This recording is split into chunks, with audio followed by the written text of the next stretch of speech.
Hi friends, welcome to M K Vishwakarma special tech education. Friends, आज के इस video में हम बात करने वाले हैं ओएनजीसी यानी oil and natural gas corporation limited में आई हुई अप्रेंटिस की वैकेंसी के बारे में।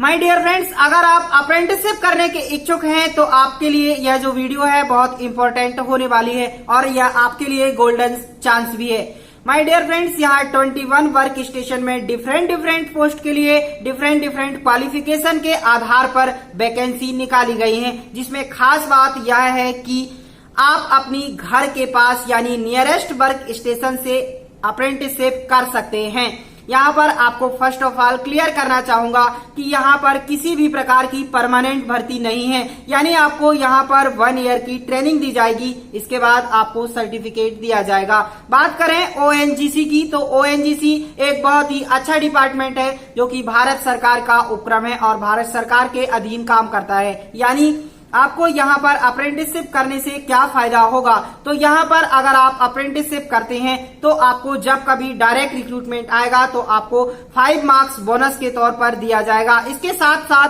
आपको जो है बहुत सारा काम सीखने को यहाँ पर मिलेगा अगर आप यहाँ से अप्रेंटिसशिप करना चाहते हैं। तो माय डियर फ्रेंड्स, अगर आप अप्रेंटिसशिप करने के इच्छुक हैं तो आपको जो है सारी जानकारी अगर चाहिए कि इसका सिलेक्शन प्रोसीजर कैसे रहने वाला है, आपको क्या क्या इसमें बेनिफिट होंगे, तो ये सारी जानकारी के लिए आप हमारे साथ लास्ट तक बने रहिए। और अगर आपने अभी तक वीडियो को लाइक नहीं किया है तो लाइक कर दीजिए और चैनल को अगर सब्सक्राइब नहीं किया है तो सब्सक्राइब जरूर कर लीजिए, ताकि ऐसे ही मोस्ट इम्पोर्टेंट वीडियो हम आपके लिए लेकर आते रहें। चलिए अब हम चलते हैं नोटिफिकेशन की ओर।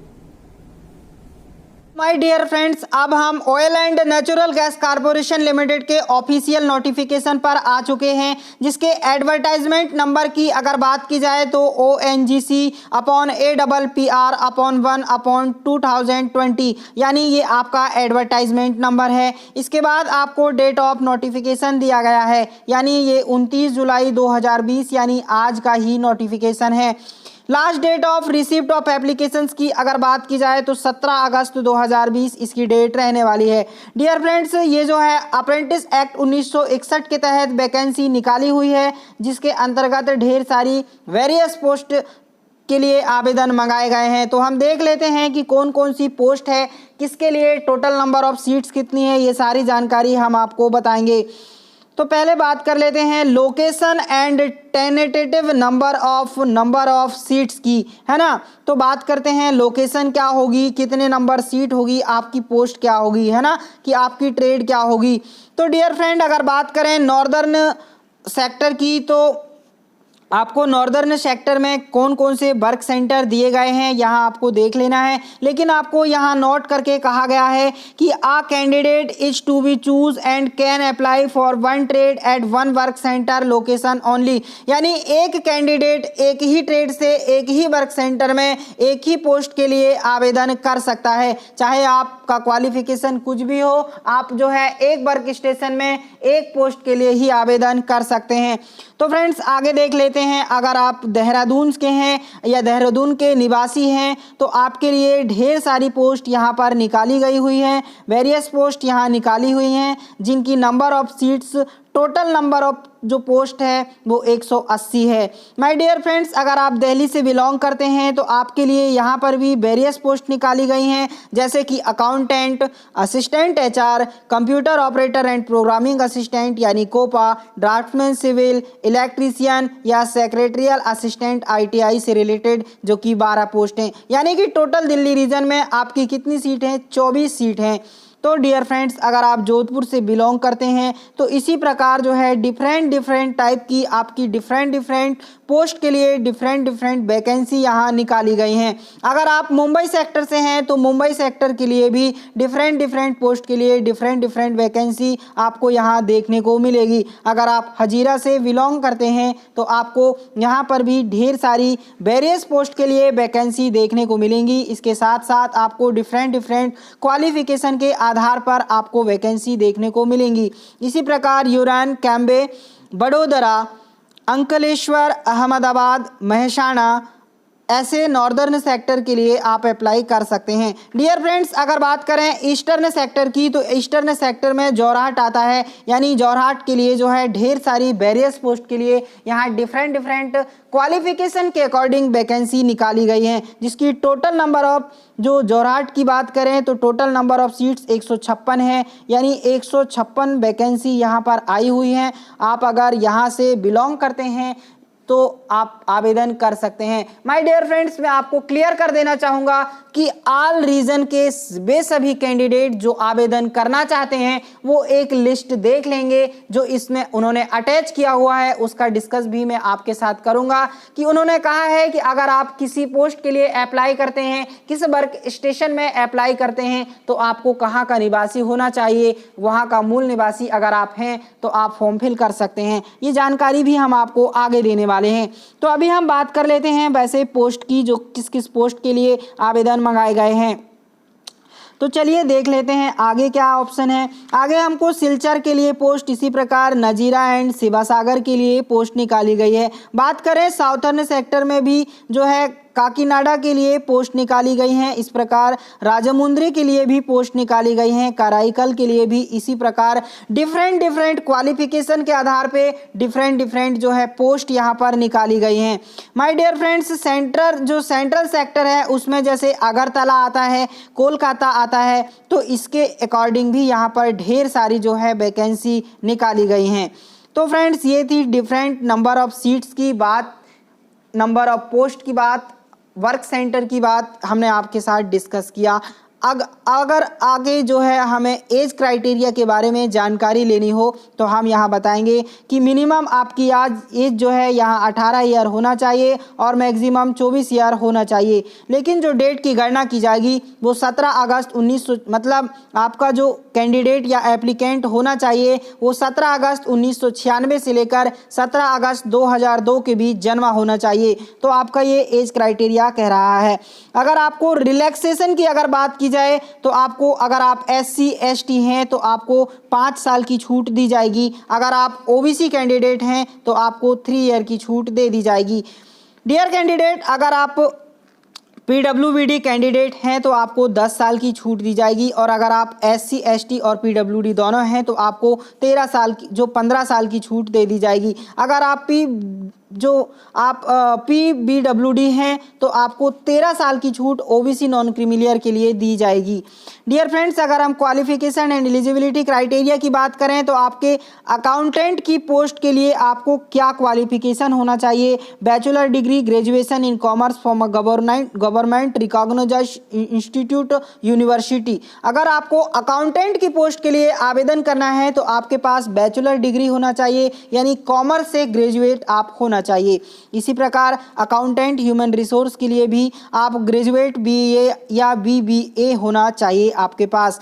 डियर फ्रेंड्स, अगर आप सेक्रेटरियल असिस्टेंट के लिए आवेदन अप्लाई करना चाहते हैं तो आपके पास स्टेनोग्राफर में ITI होना चाहिए। आपको इंग्लिश में इसमें प्रैक्टिस भी होनी चाहिए। इसके साथ साथ डियर फ्रेंड्स, अगर आप कोपा में अप्लाई करना चाहते हैं तो आपको ITI कोपा ट्रेड का सर्टिफिकेट आपके पास होना चाहिए। इसी प्रकार अगर आप सिविल में अप्लाई करना चाहते हैं तो आपको सिविल के ट्रेड का सर्टिफिकेट होना चाहिए। इलेक्ट्रीशियन के लिए इलेक्ट्रीशियन ट्रेड का सर्टिफिकेट, इलेक्ट्रॉनिक्स मैकेनिक के लिए इलेक्ट्रॉनिक्स मैकेनिक का सर्टिफिकेट आपके पास जरूर होना चाहिए।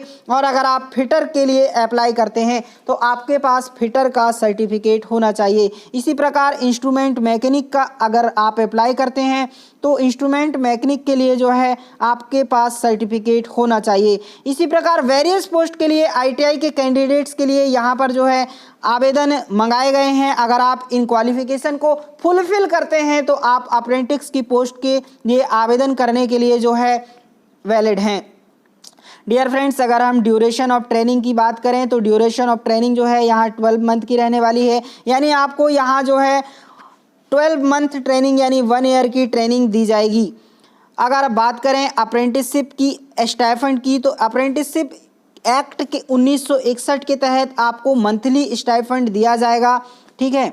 और आपको यहाँ कहा गया है, मेंशन किया गया है कि the trainee is not eligible for any TDA boarding और lodging expenses incurred during the period of training. ONGC will not provide any financial assistance towards transportation. यानी आपको कोई भी TDA यहाँ पर नहीं दिया जाएगा डियर फ्रेंड्स, और कोई भी एक्स्ट्रा जो बेनिफिट हैं वो आपको यहाँ नहीं मिलेंगे बतौर स्टाइपेंड के अलावा।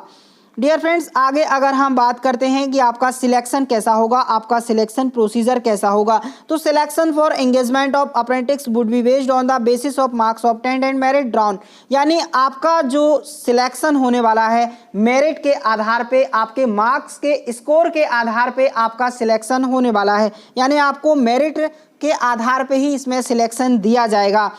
डियर फ्रेंड्स, मेरिट के आधार पे सिलेक्शन है, सबसे अच्छी बात है आपके लिए। आगे देख लेते हैं।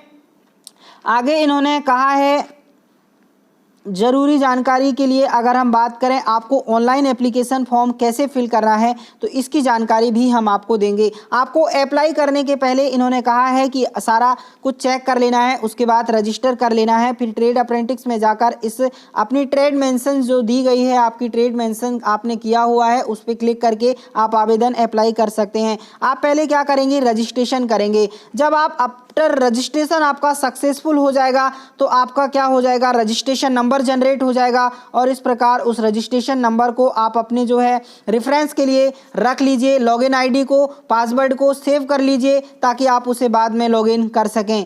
डियर फ्रेंड्स, इसी प्रकार अगर हम बात करें इंपॉर्टेंट डेट्स की, तो इसकी इंपॉर्टेंट डेट्स क्या रहने वाली है, इसकी इंपॉर्टेंट डेट यानी 29 जुलाई 2020 यानी आज से ही इसके फॉर्म फिल हो जाएंगे। तो 29 जुलाई 2020 से इसके फॉर्म फिल होंगे। Opening of online application portal at, तो आज 29 जुलाई 2020 को 11 बजे से इसके फॉर्म फिल होने लगेंगे। लास्ट डेट इसके जो है ऑनलाइन की 17 अगस्त 2020 रहने वाली है। और डेट ऑफ रिजल्ट सिलेक्शन यानी आपका सिलेक्शन का रिजल्ट जो आएगा आपका 24 अगस्त को इसका रिजल्ट भी आ जाएगा। और रिसीव कंफर्मेशन फ्रॉम कैंडिडेट यानी आपको लेटर भी 24 अगस्त से 1 सितंबर के बीच आने लगेंगे। तो माय डियर फ्रेंड्स, ये थी जानकारी जो है अपने ONGC के बारे में। अप्रेंटिस की पोस्ट के लिए सारी डिटेल्स जानकारी हमने आपके साथ शेयर किया। आप अपने क्वालिफिकेशन से मैच करिए। अगर आप किसी पोस्ट के लिए आवेदन करते हैं, किसी पोस्ट के लिए जो है फुलफिल होते हैं तो आप आवेदन कर सकते हैं। लेकिन आपको जो है एक विशेष बात का यहाँ ध्यान रखना है कि आपको यहाँ दिया गया है name of work centre, corresponding state और करस्पॉन्डिंग डिस्ट्रिक्ट। यानी आपको वर्क सेंटर के नाम दिए गए हैं, उसके साथ साथ करस्पॉन्डिंग स्टेट के नाम दिए गए हैं और स्टेट के अंतर्गत आने वाले जिलों के नाम भी आपको यहाँ प्रोवाइड किए गए हैं। डियर फ्रेंड्स, एग्जाम्पल अगर आप देहरादून के लिए वर्क सेंटर में अप्लाई करना चाहते हैं तो आप उत्तराखंड के मूल निवासी होना चाहिए। और अगर आप किसी भी ज़िले में निवास करते हो तो आप इस पोस्ट के लिए वैलिड हैं। डियर फ्रेंड्स, एग्जाम्पल अगर आप मुंबई के लिए आवेदन करना चाहते हैं तो आपको महाराष्ट्र का मूल निवासी होना चाहिए और आप किसी भी ज़िले के हों आप आवेदन कर सकते हैं। अगर बात करें अंकलेश्वर की कि आप अंकलेश्वर वर्क स्टेशन में आवेदन करना चाहते हैं अप्रेंटिस की पोस्ट के लिए तो आपको मेन की गुजराती होना ज़रूरी है, यानी गुजरात स्टेट आपका होना चाहिए।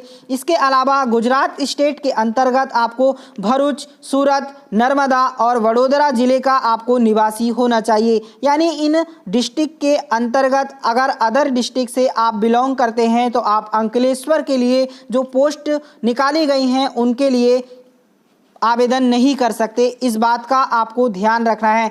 तो माय डियर फ्रेंड्स, अगर आप जब भी कभी आवेदन करें इसका तो आपको पहले अपनी एलिजिबिलिटी चेक कर लेनी है कि आप क्या वास्तव में उसको फॉर्म को फिल करने के लिए वैलिड हैं और तभी अप्लाई करें, तो आगे आपको किसी भी प्रकार की दिक्कत नहीं आएगी। यानी अगर हम बात करें एग्जाम्पल मेहसाणा की, तो मेहसाणा के लिए आपको अप्लाई करने के लिए गुजरात का निवासी होना चाहिए और आपको मेहसाणा और पाटन ज़िले के अगर आप रहने वाले हैं तो आप इसके लिए आवेदन कर सकते हैं। इसी प्रकार जो है सिलचर की अगर बात करें तो आपको असम का निवासी होना चाहिए। इसी प्रकार आपके असम के कुछ ज़िले यहाँ छाछर, हालीकंडी एंड करीमगंज आपको यहाँ दिया गया है। इन ज़िलों के अगर आप निवासी हैं तो आप यहाँ के लिए आवेदन कर सकते हैं। माय डियर फ्रेंड्स, ये सारी जानकारी आपके साथ हमने डिस्कस किया। आशा करते हैं कि ये जो जानकारी है आपके लिए बहुत यूज़फुल और हेल्पफुल रहेगी। अगर आपको इस जानकारी में कहीं भी कोई डाउट हो या कोई क्वेरी हो तो आप हमें कमेंट बॉक्स में लिख सकते हैं। कमेंट बॉक्स में लिखकर आप हमें अपनी जो क्वेरी है वो पूछ सकते हैं, उसका जवाब हम आपको ज़रूर देंगे। माय डियर फ्रेंड्स, आशा करते हैं कि यह वीडियो आपके लिए बहुत, उम्मीद करते हैं कि आपके लिए ये वीडियो बहुत यूज़फुल और हेल्पफुल होगा। तो चलिए, अगर आपने अभी तक वीडियो को लाइक नहीं किया है तो लाइक कर दीजिए, और अगर चैनल को सब्सक्राइब नहीं किया है तो सब्सक्राइब कर दीजिए, ताकि ऐसी ही मोस्ट इंपॉर्टेंट वीडियो हम आप तक लेकर आते रहें।